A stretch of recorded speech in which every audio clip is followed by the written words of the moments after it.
13. Mendirikan organisasi Robito Alawiyah dan cabang rantingnya di seluruh Indonesia sebagai pencatat keturunan Habib. Dalam kurung, diduga organisasi ini dipersiapkan sebagai partai politik di masa depan. Seperti yang terjadi pada revolusi Iran sebagai wadah komando para Habib Indonesia. Prediksinya, jika suatu masa ideologi Habibiyah ini menguat dan berkuasa di Indonesia, para Habib ini melalui organisasi dalam kurung calon partai politik keagamaan dan Habib adalah tokoh sentralnya baik pusat dan daerah. Mereka juga akan mengajukan dan mengembangkan fatwanya menjadi sebuah undang-undang pidana khusus yang bisa diprediksi bunyinya sebagai berikut. Barang siapa tidak mempercayai bahwa Habib dan keturunannya sebagai zuriyah atau keturunan Nabi Muhammad SAW, maka dihukum pidana pancung dan atau penjara seumur hidup. 4. Jika fakta dan data terkait agenda para Habib keturunan Yaman terbukti, segera bubarkan dan bukukan organisasi, kegiatan, dan keuangan Robito Alawiyah. Ada tulisan menarik di RMI NU Banten yang berjudul ATHG terhadap ideologi Pancasila masa kini dan masa depan. Publish di RMI NU Banten itu tanggal 19 Mei 2025, sekitar 2 bulan lebih yang lalu. Saya sudah baca lama, namun belum saya bikinkan kontennya. Di video ini akan terbagi menjadi 2 bagian. Bagian pertama adalah sedikit komentar saya mengenai tulisan ini. Kemudian bagian kedua adalah pembacaan dari tulisan ini. Di bagian pertama ini saya akan memberikan komentar saya tentang tulisan ini, ulasan ringkas lah, ulasan umum makro. Jika dilihat dari judulnya dan bagaimana tulisan ini dibentuk, kemudian model tulisannya, saya menduga bahwa yang menulis ini adalah seorang akademisi atau PNS yang bergerak di bidang pertahanan dan keamanan negara. Di sini penulisnya ditulis oleh Ahmad Lembu Petang. Tentu kalau nama ini, saya sangat menduga bahwa nama ini bukanlah nama yang asli, melainkan nama samaran atau nama pena. Ahmad Lembu Petang. Kemudian dari judulnya misalnya ATHG. ATHG itu apa? ATHG adalah ringkasan dari ancaman, tantangan, hambatan, gangguan.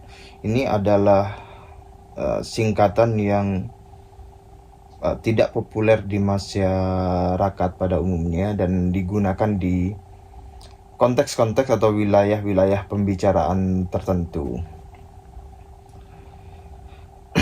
Kemudian dari model bagaimana tulisan ini dibikin, itu saya menduga, ini analisis saya ya, ini adalah tulisan atau materi yang dibuat untuk presentasi dalam waktu yang padat, mungkin sekitar 1 jam, 1,5 jam, sehingga penulisannya adalah langsung to the point, poin dasar, kemudian poin yang bisa dipahami secara cepat oleh pendengarnya atau audiensnya atau komunikan siapa yang dituju, dengan siapa dia berbicara atau berkomunikasi. Jadi saya mengira atau menduga, menganalisis bahwa ini adalah sebuah presentasi di bahasa presentasi di bisa jadi di kantor-kantor pemerintahan atau di bagian-bagian elemen-elemen negara yang berkaitan dengan pertahanan dan keamanan negara, bangsa dan negara. Nah, di presentasi itu dia ditugasi atau memperoleh waktu untuk menjelaskan mengenai apa yang dilakukan oleh klan Habib Balwi dan kaitannya dengan ATHG, ancaman, tantangan, hambatan, gangguan terhadap ideologi Pancasila. Saya sendiri tidak tahu siapa yang menulis ini. Memang ada beberapa informasi yang masuk ke saya bahwa yang menulis ini adalah seorang ini, tapi nama aslinya tidak diinformasikan. Nah, dengan demikian, kalau betul dan kemungkinan besar juga begitu, informasi mengenai klan Habib Alwi ini, sepak terjangnya dan apa yang mereka lakukan sebenarnya sudah masuk ke wilayah-wilayah pembahasan negara atau pemerintahan, khususnya yang bertugas mengenai pertahanan dan keamanan negara. Ya mungkin Lemhanas, Bais bin, mungkin sekolah tinggi ilmu kepolisian atau elemen-elemen negara lainnya. Saya tidak tahu, itu hanya kemungkinan saja. Tapi paling tidak indikasinya sangat kuat bahwa pemerintah atau negara telah mengidentifikasi permasalahan-permasalahan yang selama ini yang terkait dengan klan Habib Alwi. Kira-kira begitu ulasan ringkas dari saya. Saya bacakan ya. Ini kita masuk bagian kedua. Saya bacakan. Judulnya adalah ATHG terhadap ideologi Pancasila, masa kini dan masa depan. Tema: eksklusivisme sosial dan ideologi transnasional. Dalam kurung mengaku keturunan Nabi Muhammad SAW oleh para Habib Alawi keturunan Yaman untuk menundukkan bangsa Indonesia. Dalam kurung melalui umat Muslim tanpa perang. Bagian 1, pengertian-pengertian. 1. Ideologi.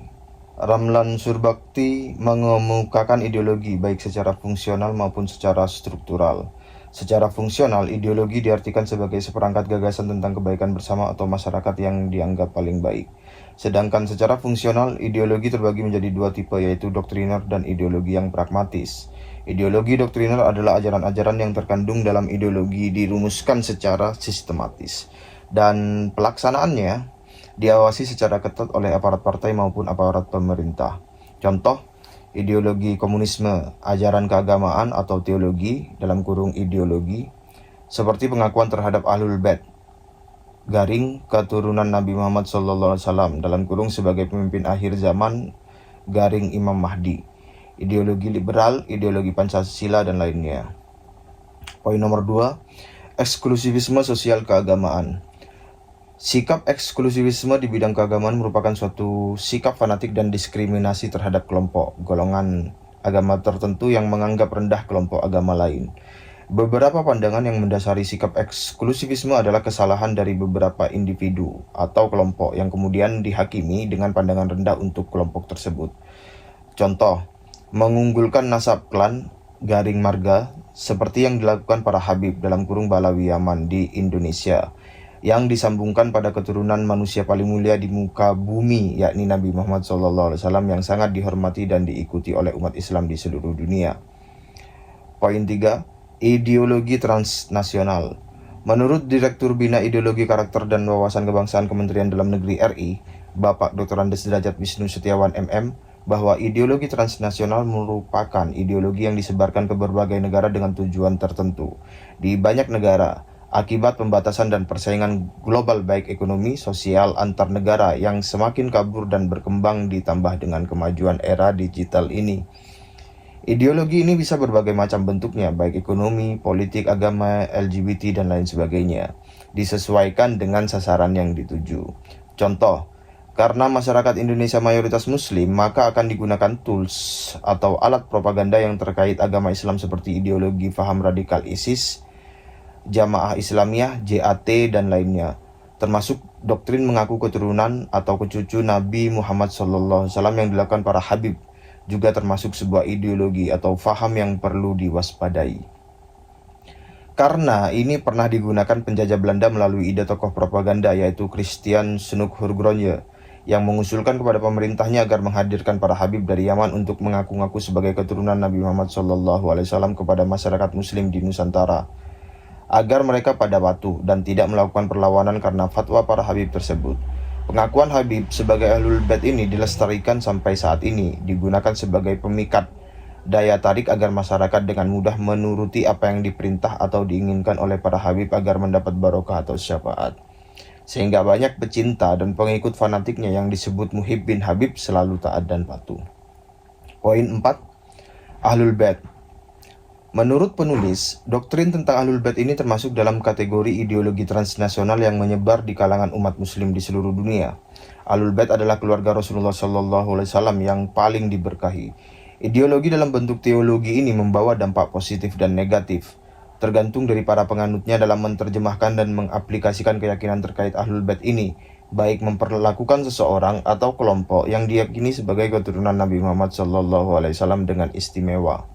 Sehingga setiap muslim senantiasa bersolawat kepada mereka dalam setiap sholat, baik fardu maupun sunnah, demi mengharapkan syafaat atau barokah. Bahkan rela berebut memakan dan meminum bekas makanan dan minuman dari para Habib. Ada pula yang rela berebut mencium bekas tempat duduk, bekas telapak kaki para Habib ini. Mencintai mereka adalah tuntutan syariat dan juga fitrah yang sehat. Tidak ada seorang muslim yang jujur dalam mencintai Rasulullah SAW, melainkan pasti mencintai keluarganya. Sebagaimana halnya siapa yang mencintai seorang tokoh, pasti ia juga mencintai keluarga sang tokoh tersebut. Terlebih lagi jika anggota keluarga tersebut adalah orang-orang yang syalih dan bertakwa. Nah, ini contoh-contoh yang dituliskan oleh penulis. Gelar yang dipakai Sayyid dan Syarif bisa dipakai oleh orang atau kelompok yang diakui secara turun-temurun sesuai catatan nasab keluarga dari keturunan Sayyidina Ali radhiyallahu an dalam kurung dan anaknya Sayyid Hasan dan Husain. Menurut catatan sejarah kerajaan Arab Saudi, menurut catatan sejarah, kerajaan Arab Saudi melarang para Habib menggunakan gelar Sayyid dan Syarif karena para Habib dianggap bukan keturunan Nabi. Jika itu dilanggar akan dikenakan hukuman secara syariat Islam dalam kurung hukum kerajaan Arab Saudi. Sehingga keturunan Ba'alawi Yaman yang mengaku cucu Nabi ini mengajukan kepada pemerintah Belanda agar memberi pengesahan secara hukum untuk pemakaian gelar Habib di Hindia Belanda. Poin 5. Habib. Menurut penulis, berbeda dengan Sayyid dan Syarif, ada gelar lain yang mengaku sebagai keturunan Nabi Muhammad SAW, yakni Habib. Adalah gelar yang dimiliki imigran dari Yaman, mengaku-ngaku sebagai keturunan Nabi Muhammad SAW. Gelar ini disahkan oleh pemerintah Belanda, VOC, pada masa penjajahan di Nusantara sebagai metode ideologi divide et impera dalam kurung adu domba pecah belah untuk menandingi peran inti ulama keturunan Wali Songo dalam kurung yang diyakini sebagai keturunan Nabi atau Ahlul Bait, di mana kelompok keturunan Habib ini memiliki beberapa marga atau klan keluarga, misalnya Assegaf, Smith, Shihab dalam kurung tokoh Rizik Shihab Al-Aidid dalam kurung tokoh terkenal Habib DN Aidid PKI 1965 dan marga Habib Barahbah, Al-Munawar dalam kurung tokoh Habib Muso Al-Munawar PKI Madiun 1948, bin Yahya dalam kurung tokoh terkenal Habib Utsman bin Yahya Mufti Batavia yang populer dengan fatwanya memerangi pejuang yang melawan Belanda. Keturunannya Habib Lutfi bin Yahya menjadi One Team Press Presiden Jokowi dan penasehat Presiden terpilih Prabowo Subianto. Menjadi warga kehormatan 3 Matra TNI dan Polri, kontroversi diduga membuat banyak makam palsu. Mereka menjadi bagian WNI setelah kemerdekaan, setelah mendapat pengampunan dari Presiden Soekarno. Poin 6. Muhibbin. Pengertian bebas berdasar arti harfiah, orang yang berani, cerdas, dan pekerja keras. Orang ini juga seorang teman yang setia. Ia memberikan banyak nasihat yang baik dan menjadi pasangan yang sangat dapat diandalkan. Contoh muhibbin atau pecinta Habib. Rata-rata tergabung dalam majelis taklim para Habib dengan kesetiaan di atas rata-rata. Memiliki doktrin cinta Habib yang sangat kuat. Rata-rata terafiliasi dengan organisasi FPI dalam kurung yang dibubarkan pemerintah berbarengan dengan HTI. Memiliki afiliasi dengan HTI dalam perjuangan mendirikan negara syariah atau khilafah, seperti yang digaungkan oleh Imam Besar FPI Habib Rizik Shihab. Memiliki afiliasi dengan organisasi internasional ISIS dalam kurung walau hanya sebatas mendukung seperti yang diucapkan Habib Rizik Shihab dan Munarman, ex terpidana terorisme. Tetapi ini perlu diwaspadai sebagai bibit radikalisme. Mengingat eksistensi Habib Rizik Shihab dan organisasi FPI-nya memiliki rekam jejak yang penuh dengan kontroversi dan pelanggaran terhadap undang-undang di Indonesia. 7. Imam Mahdi. Julukan atau gelar yang disebutkan Nabi Muhammad SAW di dalam hadis untuk khalifah akhir zaman, sebagaimana halnya dengan gelar khalifah, Amirul Mukminin dan sebagainya. Dalam Syiah 12 Imam Mahdi mengacu pada Muhammad Al-Mahdi, Imam ke-12 Syiah, putra Hasan Al-Askari. Di antara Islam Sunni, perawi terkenal telah meriwayatkan hadis tentang kabar baik Mahdi dari Nabi Islam. Berbagai pandangan dan hadis telah diriwayatkan tentang Mahdi dari perawi dan ulama Sunni. Dalam riwayat-riwayat ini, putra Hasan dan Husain, putra Hasan Al-Askari, disebutkan sebagai Mahdi.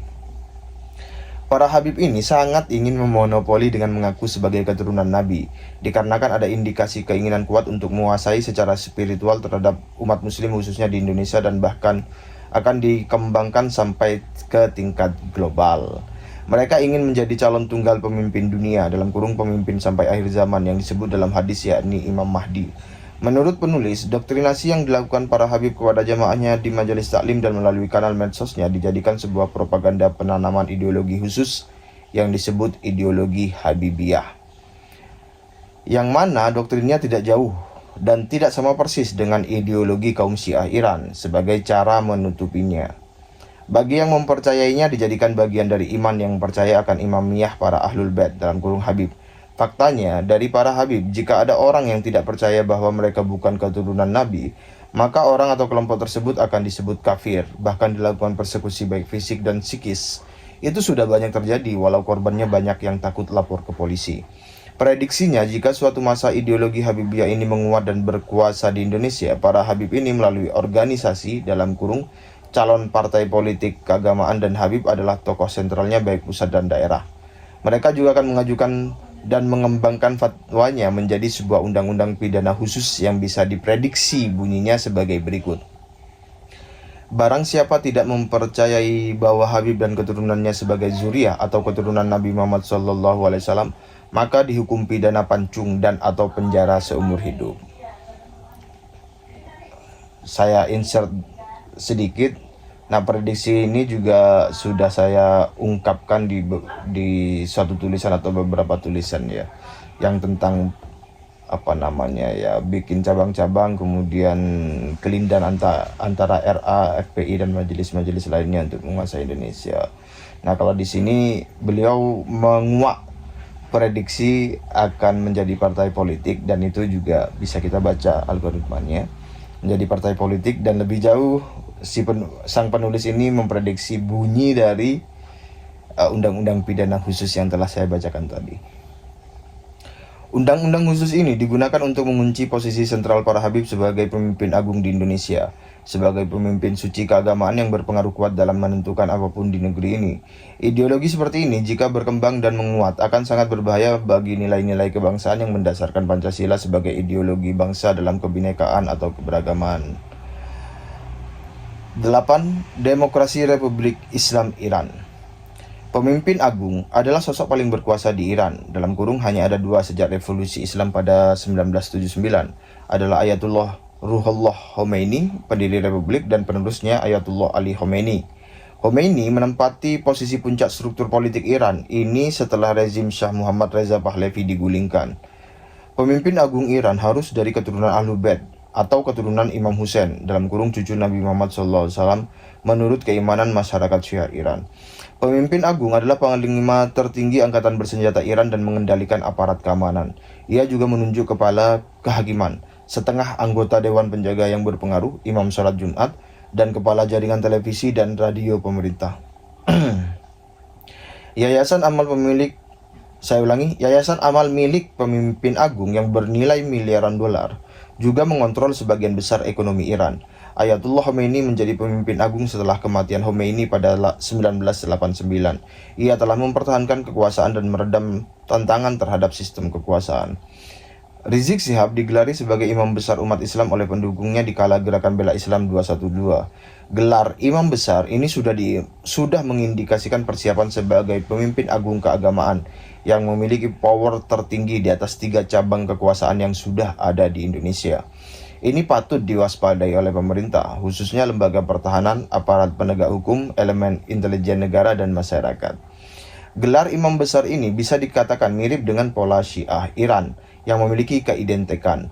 Tetapi jika ditanyakan kepada yang punya gelar atau jamaahnya, akan membantahnya dalam kurung takiyah atau menyembunyikan maksud yang sebenarnya. Banyak hal yang bisa diambil kesimpulan terkait gerakan para Habib Balawi keturunan Yaman ini yang membawa misi tertentu untuk memonopoli sebagai turunan Nabi dengan gelar Habib, agar masyarakat khususnya Muslim tunduk dan patuh tanpa bisa menyangga. Karena itu dianggap dosa atau kualat atau kafir dan istilah framing lain yang akan dilancarkan untuk membungkam sebuah kebenaran. Bagian kedua, latar belakang. Diskursus nasab Habib Ba'alawi Yaman terus bergulir baik di platform media sosial seperti WhatsApp, Facebook, X, TikTok, Instagram, YouTube, dan lain-lain. Kajian nasab Ba'alawi yang langsung hampir 3 tahun belakangan ini, mungkin kalimatnya begini ya. Kajian nasab Ba'alawi yang berlangsung hampir 3 tahun belakangan ini yang disampaikan oleh Kiai Haji Maduddin Usman Al-Bantani, baik melalui ceramah dari satu kota ke kota lain di Pulau Jawa, telah menyadarkan banyak masyarakat penggemar Habib yang disebut dengan muhibbin, bahwa para Habib bukan keturunan Nabi Muhammad SAW. Para muhibbin rata-rata warga Nahdiyin NU, dikarenakan Habib mengaku cucu atau keturunan Nabi Muhammad SAW untuk mendapat syafaat dan barokahnya. Nahdlatul Ulama sebagai ormas Islam dengan pengikut muslim terbesar di Indonesia menjadi sasaran untuk ceramah dan sholawatan. Bahkan para Habib ada yang menjadi pengurus PBNU yang saat ini diindikasikan sudah membelokkan sejarah NU. Bani Ba'alawi dan para ulama NU memang ada kedekatan karena ormas NU saja yang mau menampung para imigran dari Yaman, khususnya Yaman Selatan setelah kemerdekaan. Berbeda dengan organisasi Islam lainnya seperti Muhammadiyah, tidak percaya bahwa Habib itu keturunan Nabi, sehingga tidak ada Habib di organisasi tersebut. Di era digital ini, polemik tersebut dihadirkan fakta-fakta, rekaman video-video ceramah Habib yang menyalahi ajaran agama, bukti-bukti kitab-kitab untuk memalsu nasab kepada Nabi Muhammad SAW juga diungkap. Ada pula Habib yang memalsu makam kuno dari tokoh-tokoh kerajaan atau kesultanan Nusantara atau para wali atau sunan. Mereka juga berkamuflase dengan merestorasi makam, tetapi nisannya kuburan tersebut. Mereka juga berkamuflase dengan merestorasi makam, tetapi nisannya kuburan tersebut diganti nama Habib. Membuat makam-makam baru diberi nisan Habib di seluruh Indonesia. Menyusup ke semua lini elemen pemerintahan, TNI atau Polri atau istana atau pemerintahan dan lembaga pemerintahan serta kemasyarakatan menjadi warga kehormatan. Bahkan membelokkan sejarah tentang proklamasi atas inisiasi Habib. Bendera Indonesia dibuat oleh usulan Habib. Pancasila diusulkan oleh Habib. Kemerdekaan Indonesia atas perjuangan Habib. Cerita pembelokan sejarah tersebut digelorakan oleh para Habib di majelis-majelis taklimnya dan disebarkan secara masif di medsos. Bahkan terjadi persekusi kepada siapapun yang mengkritik tentang Habib. Bab 3. Fakta-fakta.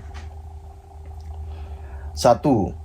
Habib dibawa Belanda untuk membantu menjajah Indonesia pada era penjajahan untuk melawan perjuangan kiai ulama keturunan Wali Songo dalam kurung keturunan Nabi yang dipercayai sebagian besar masyarakat Nusantara.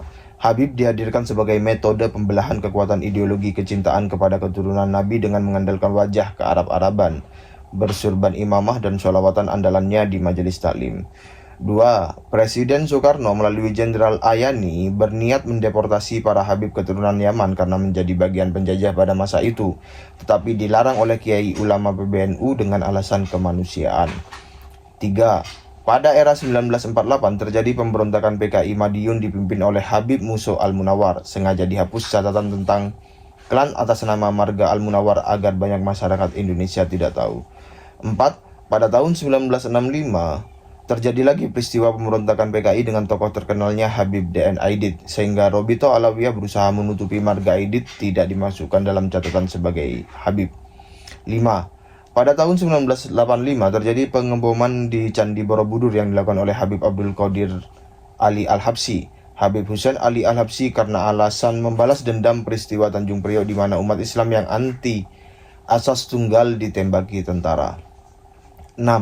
Penelitian Kiai Haji Maduddin Usman Al-Bantani, pengasuh Ponpes Kresek Tangerang, yang juga masih berkerabat dengan Wapres Bapak Kiai Haji Ma'ruf Amin, menemukan keterputusan nasab Habib ke Nabi Muhammad SAW. 7. Banyak tokoh seperti mantan Menko Polhukam, Bapak Mahfud MD, Haji Roma Irama Sang Raja Dangdut mendukung penelitian Kiai Haji Imaduddin Usman, aktif mengundang tokoh-tokoh ahli membahas isu nasab para Habib di kanal YouTube miliknya. 8. Dr. Sugeng Sugiarto dalam kurung peneliti BRIN, ahli DNA juga menemukan bahwa DNA para Habib tidak sama dengan DNA keluarga Nabi, yakni kode haplogrup J1, J angka 1. Sedangkan para Habib memiliki DNA dengan haplogrup berbeda, yakni G gatel. Dalam kurung DNA mereka cenderung identik dengan warga Yahudi yang tinggal di Israel. Bisa dilihat tokoh terkenal haplogrup G di Wikipedia. 9. Profesor Menahem Ali dari UNER, ahli ilmu filologi, yakni ahli tentang dokumen manuskrip dan kitab catatan kuno, juga meneliti keterputusan catatan nasab para Habib ini. Catatannya banyak dibuat sendiri oleh para Habib di masa lalu yang tidak bisa diverifikasi kebenarannya. 10. Gus Abbas Buntet dari Cirebon dan pendukungnya mendirikan organisasi Perjuangan Wali Songo atau Laskar Sabilillah untuk menandingi kekuatan Muhyiddin Habib yang tergabung pada Laskar ex-FPI, menambah panasnya situasi pembahasan isu nasab para Habib ini.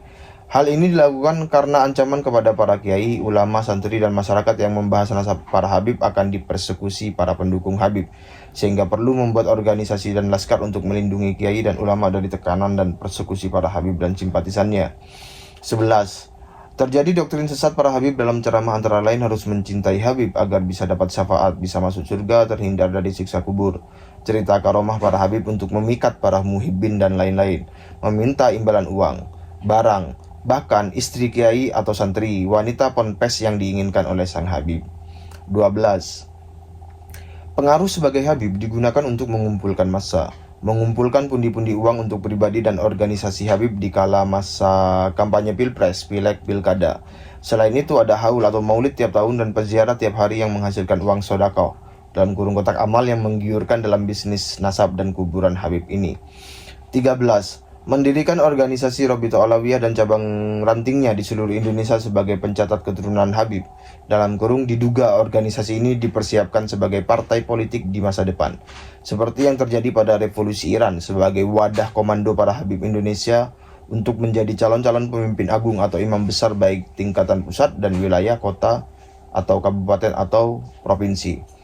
14. Menunggangi partai politik untuk menyusup dan menitipkan agenda khusus seperti haul kota dalam kurung haul Habib sebagai agenda dalam pemerintahan daerah dengan mengundang penceramah harus dari Habib, konser sholawatan dari Habib sebagai bagian propaganda dari para Habib, sebagai tahap proses doktrinasi mengikat massa sebanyak-banyaknya dengan cerita karomah, jaminan syafaat, pengumpulan dana dan berbagai agenda tertentu yang bertujuan untuk tahap penguasaan organisasi atau parpol tertentu, seperti yang terjadi di PBNU dan PKB saat ini, dengan tujuan menguasai secara politik. 15. Konsentrasi para Habib dan satu faksi dalam kurung ideologi HTI yang ada di PKS adalah fakta tak terbantahkan dari kelompok ini ingin berkuasa di Indonesia. Saat pemerintahan Presiden Susilo Bambang Yudhoyono, Habib Salim Al-Jufri menjabat sebagai Mensos, sehingga memiliki akses khusus untuk mengusulkan kakek buyutnya dalam kurung yang juga guru dari Habib Bahar Smith menjadi pahlawan nasional, sehingga budaya di Palu dan Sulteng setiap tahapan sambutan wajib menyebut pendiri Al-Khairat tersebut.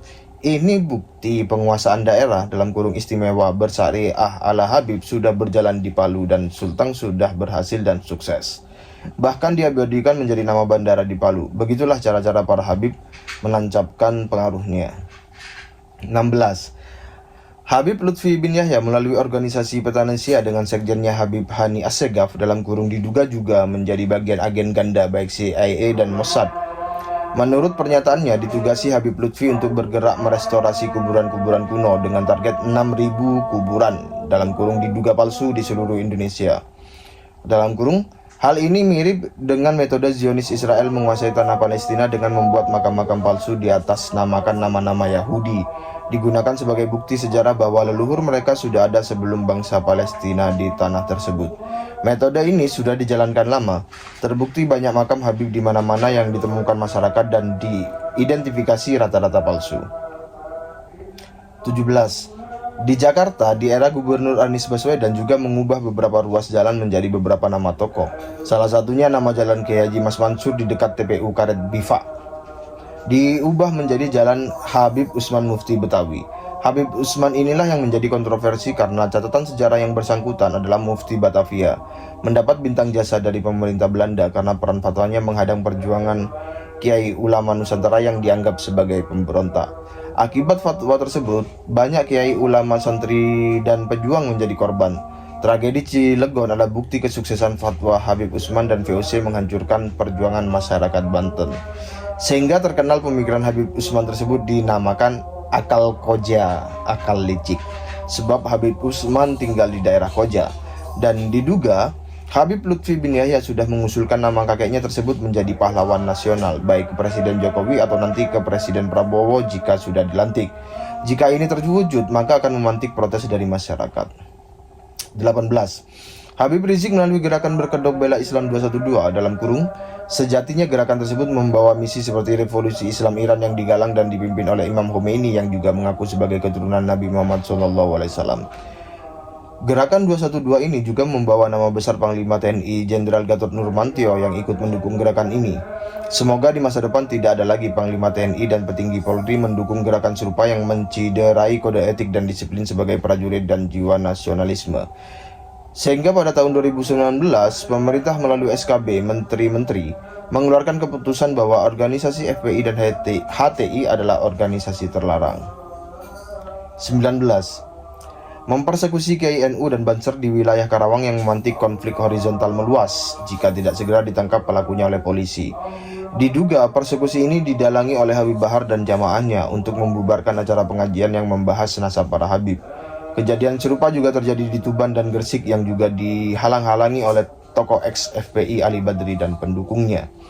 Bahkan Habib Muhdor Jember juga mengancam akan melakukan apapun untuk membubarkan ceramah para kiai yang membahas nasab para Habib. 20.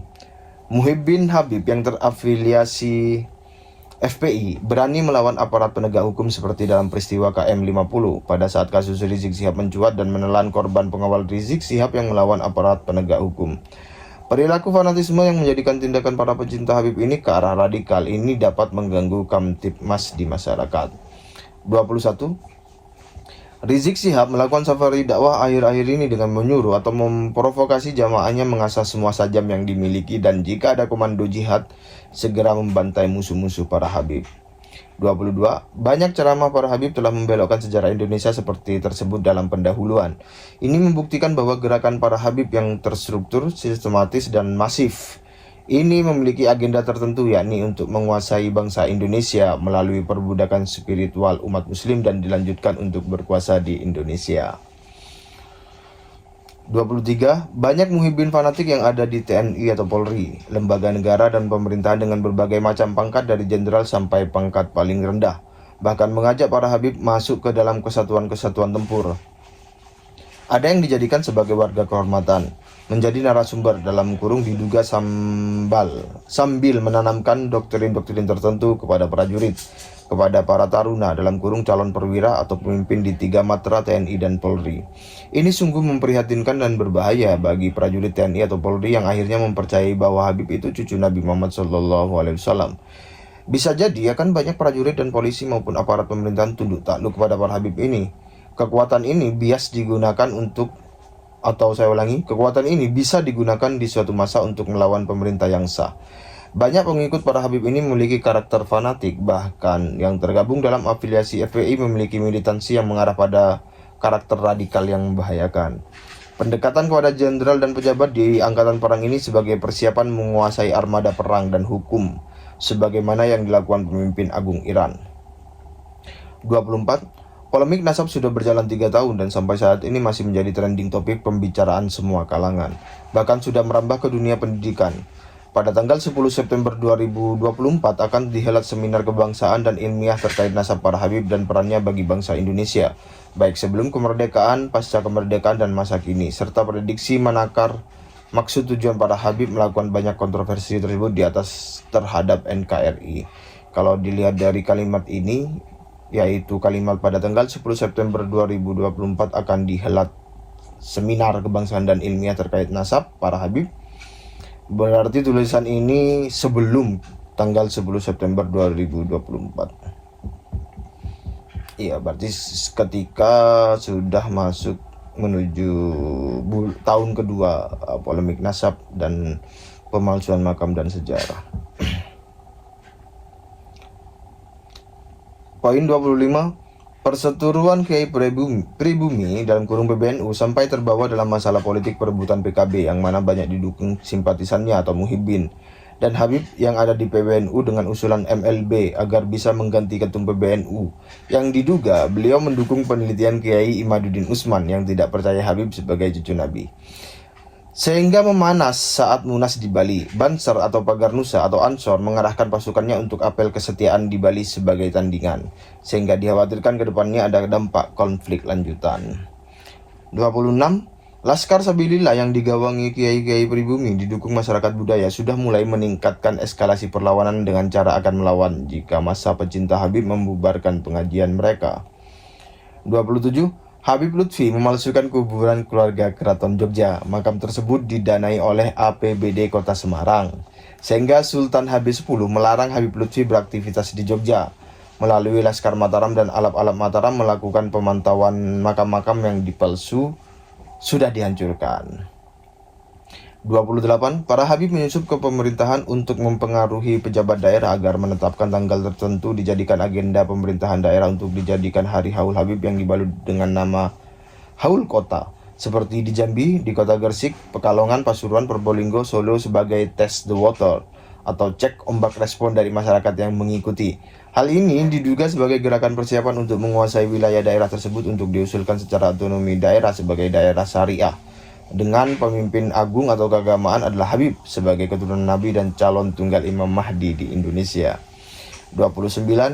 Majalah Tempo edisi Idul Fitri telah membahas polemik keterputusan nasab para Habib. Para Habib diyakini bukan cucu Nabi Muhammad SAW dan ini diikuti oleh media massa terkenal lain, YouTuber dan influencer lainnya, dan sampai saat ini masih menjadi perbincangan hangat. 30. Dan masih banyak fakta lainnya yang membahayakan ideologi Pancasila dalam hal kebinekaan, dikarenakan sikap eksklusivisme keagamaan yang dilakukan para Habib dengan mengaku cucu Nabi sebagai doktrin atau ideologi dalam kurung transnasional yang menganggap dirinya dan klan atau marganya paling tinggi nasabnya daripada bangsa Indonesia, membelokkan sejarah bangsa, menjalankan protokol pengakuan atau klaim bahwa Habib pemilik Indonesia, Jawa milik Aulia Tarim Yaman, menggelorkan sholawatan yang isinya doktrin mencintai tanah Tarim Yaman, lagu nasyid Ya Tarim, sebagai bagian propaganda yang dilakukan oleh Habib dalam kurung penyanyi terkenal yakni Habib Syah Solo yang memiliki basis massa besar dalam kurung Shaker Mania. 4. Bagian 4, dampak yang ditimbulkan. 1. Membelah persatuan dan kesatuan masyarakat, melunturkan ideologi Pancasila, mengancam kedaulatan NKRI lewat dalam. Ini dampak dari ideologi Habibiyah atau apa yang dilakukan oleh klan Habib Alwi di Indonesia. Poin 2. Membahayakan pertahanan karena sudah banyak jenderal TNI atau Polri yang membawa masuk doktrin Habib dalam kurung Habib Lutfi bin Yahya masuk ke markas militer yang harusnya dirahasiakan dari warga sipil sekalipun, menjadikan para Habib dalam kurung Habib Lutfi sebagai narasumber dan jadi warga kehormatan baik di Kesatuan TNI AD, AL, AU, dan Polri, dibawa masuk memberi kuliah umum di Unhan, Akpol, dan lain-lain. Ini membahayakan doktrin dan nasionalisme para prajurit TNI atau Polri dan aparatur pemerintah. 3. Mempengaruhi presiden terpilih untuk memindahkan makam Pangeran Diponegoro dari Makassar ke Jawa sebagai bagian protokol untuk menggeser pengaruh Keraton Jogja dan Sultan Hamengkubuwono X, di mana peran pentingnya Kesultanan Jogja pada keutuhan NKRI. Ini akan menimbulkan konflik baik dengan keluarga Pangeran Diponegoro yang di Makassar, para penggiat sejarah, dan keluarga keraton. 4. Ideologi transnasional tentang Habib yang mengaku-ngaku sebagai keturunan Nabi dan calon tunggal Imam Mahdi sebagai pemimpin sampai akhir zaman dapat dimanfaatkan sebagai cara atau metode untuk menaklukkan atau menjajah secara halus dalam kurung melalui spiritual bangsa Indonesia yang memiliki pengikut muslim terbesar di dunia. Hal ini diduga menjadi bagian dari geopolitik penghancuran NKRI oleh pihak asing. Saya pernah sedikit menyinggung ini di live di akun ini ya, tapi sedikit sekali. 5. Otonomi daerah dijadikan celah untuk menjadikan wilayah tersebut jadi basis kekuatan para Habib untuk mendirikan negara bagian atau daerah istimewa syariah dalam kurung Syiah ala Habib. 6. Masyarakat mengkultuskan para Habib sebagai orang paling suci dan wajib dihormati. Prediksi di masa depan akan ada ajaran menyimpang, yakni menjadikan kuburan palsu buatan para habib sebagai tempat ibadah atau berhala, alat mengumpulkan massa dalam kurung untuk pilkada, meraup keuntungan uang baik dari para politikus dan jamaah peziarah, di mana uangnya dipakai sebagai pendanaan pengembangan ideologi para habib dan pendirian sistem ideologi syariah dalam kurung Syiah ala Habib Balawi Yaman yang bernaung di Robito Alawiyah. 7.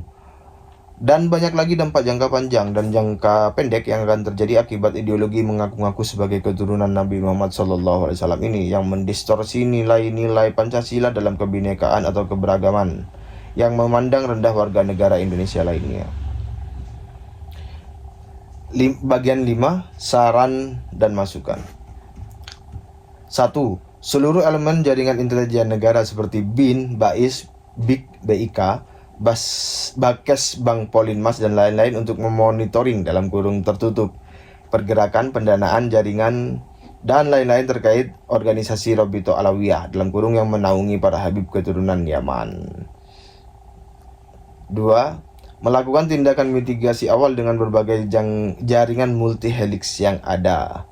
Jadi beberapa istilah di sinilah yang membuat saya memiliki dugaan, oh ini adalah bahasa presentasi gitu. Saya ulangi, 2. Melakukan tindakan mitigasi awal dengan berbagai jaringan multi helix yang ada sebelum dampak jangka panjang dan jangka pendek yang diramalkan forecasting tersebut di atas terjadi di Indonesia. 3. Lakukan penindakan bekerja sama dengan aparat penegak hukum dalam kurung gabungan yang terkait disesuaikan dengan peraturan perundang-undangan yang berlaku. 4. Jika fakta dan data terkait agenda para habib keturunan Yaman terbukti, segera bubarkan dan bukukan organisasi, kegiatan, dan keuangan Robito Alawiyah dengan mengeluarkan peraturan perundang-undangan yang ditetapkan oleh negara dan Dewan Perwakilan Rakyat untuk dipatuhi dan dilaksanakan.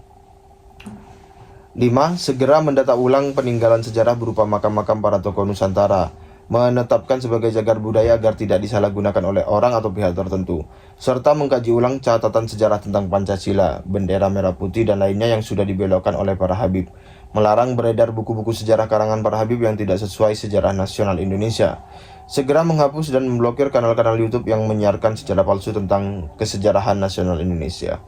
6. Mendukung gerakan nasionalisme dan penguatan wawasan Nusantara di semua lini pendidikan formal dan non-formal. Penguatan nilai-nilai kebangsaan kepada prajurit TNI, Polri, aparatur negara, dan tokoh masyarakat melalui lembaga seperti Lemhanas RI, Sesko TNI, Sespimti Polri, pendidikan dan latihan pimpinan pejabat PNS, dan lain sebagainya. Selesai. Terima kasih. Assalamualaikum warahmatullahi wabarakatuh.